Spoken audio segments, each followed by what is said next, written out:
One-step equations can be solved mentally, but I will also show you the inverse operations because this gets complicated when we deal with multi-step equations.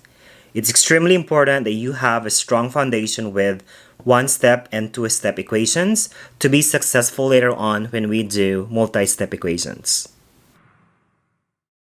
For this video tutorial to be effective, I will be using this format. First, I will flash each question for about 10 seconds, and you may pause the video whenever you want to give yourself time to try out each question. And finally, I'll explain each question. I'll give you some tips and strategies on how to solve each question. Are you ready? Here we go.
In solving one-step equations, we need to use an inverse operation to get the variable by itself. So we know that adding and subtracting are inverse operations, and so as multiplication and division. And once you figure out the value for the variable, you can check your answer by substituting the value back into the equation. Let's begin with question number 1. n minus 1 is equal to 7. So this is a very simple one-step equations, and I know that you can solve this problem in your head right now. What do you think is the n value? The way to solve this mentally is you think of a number. When you subtract 1 from it, the answer is 7. So the answer is 8, right? Because 8 minus 1 is equal to 7. So here the variable n is subtracted by 1. So the inverse operation for minus 1 is adding 1. So I need to put plus 1 to both sides, and I will be using the vertical format. The reason we do negative 1 plus 1 is that this becomes 0. So that means the left side now is equal to n, and the right side is 7 plus 1 is 8. So this means that to check your answer, if we plug in 8 minus 1, that is indeed equal to 7. Question number 2. b plus 10 is equal to 17. So this is a simple question and you can do this mentally. What do you think is the b value? 7, right? Because the way to think about this problem mentally is you need to think of a number. When you add 10 to it, the answer is 17. So it should be 7, right? Because 7 plus 10 is equal to 17. So in this example, the variable b is added by 10. So the inverse of adding 10 is subtracting 10. So we need to subtract 10 to both sides. And this becomes 10 minus 10 is 0. Left side is b, and the right side, 17 minus 10 is 7. So the value b here is 7. Again, to check your answer, we plug in 7 back into the equation. So it becomes 7 plus 10 is equal to 17. And 7 plus 10 is 17. So the left side and the right side are equal. So the answer B is 7 is the right answer. Question number 3. 4g is equal to 16. So in this problem, the variable g is multiplied by 4. So what's the inverse of multiplication? Division, right? So we need to divide both sides by 4. So 4 divided by 4 is 1. So we have 1g or simply g. And 16 divided by 4 is 4. So the answer for the g here is 4. Again, to check, this means we need to multiply 4 by the g value 4 and equal to 16. So yes, it's equal to both sides. Question number 4. 4 is equal to g over 7.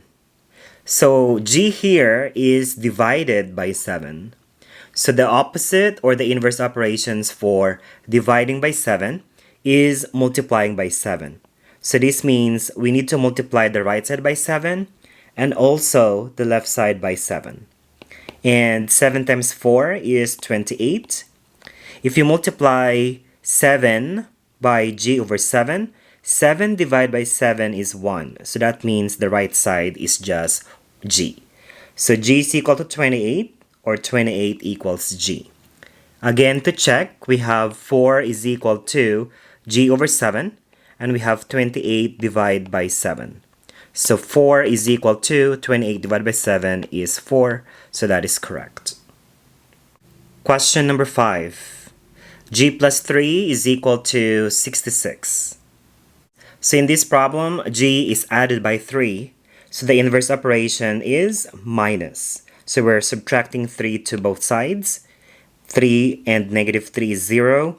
So we have g is equal to 66 minus 3 is 63.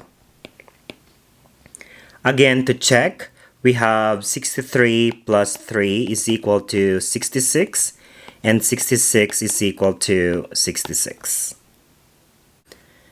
Question number 6. M minus 20 is equal to 5. Solving this mentally, you think of a number when you subtract by 20 is equal to 5. So what should be the M value? 25, right? Alright, let's show the work using inverse operations. So the variable m is subtracted by 20. So we need to do the inverse operation, which is adding by 20 to both sides. So negative 20 and 20 is 0. We have m is equal to 25. And again, to check your answer, we need to do 25 minus 20. Is it equal to 5? Yes, it is. So 5 is equal to 5. Question number 7.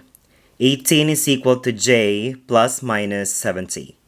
Here I will rewrite first this problem, and I will make this 18 is equal to plus negative is the same thing as minus. So I will put minus 70.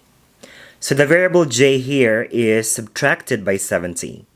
So what's the inverse operations for subtracting 70? Adding 70, right? So we need to add 70 to both sides of the equation. So now we have 88 is equal to j, which is our variable. So to check the answer, we need to plug in 88 to the j. We have 18 is equal to 88 plus negative 70. And 88 plus negative 70 is 18. So that is correct. Question number 8. K plus 22 is equal to 29. So k is added by 22. So the inverse operation is subtracting 22 to both sides. So k value is 7 because we have 29 minus 22. Again, to check, 7 plus 22, is that equal to 29? Yes, it is. 29 is equal to 29. Question number 9. Negative j is equal to 8. So here in this equation, j is multiplied by the invisible negative 1. So the inverse of multiplying by negative 1 is dividing by negative 1. And What's negative divided by negative? Positive, right? So we have j is equal to positive 8 divided by negative 1 is negative 8. So to check the answer, this means negative of negative 8 is it equal to 8. So this means negative times negative 8, and that is 8. So yes, 8 is equal to 8. Question number 10. V divided by negative 22 is equal to negative 8. So for question number 10, the variable v is divided by negative 22. So the inverse of dividing is multiplying. So we need to multiply both sides by negative 22. So if we multiply left side by negative 22, that's only equal to 1v, or simply v. And now we can multiply negative times negative, that's positive. And 22 times 8 is 176. So v is equal to 176. To check the answer, we plug in 176 to the v, divide by negative 22, is it equal to negative 8. So simplifying this, we know that there's 8 22s that can go into 176, and positive divided by negative is a negative. So we have negative 8 is equal to negative 8. Here are the answers.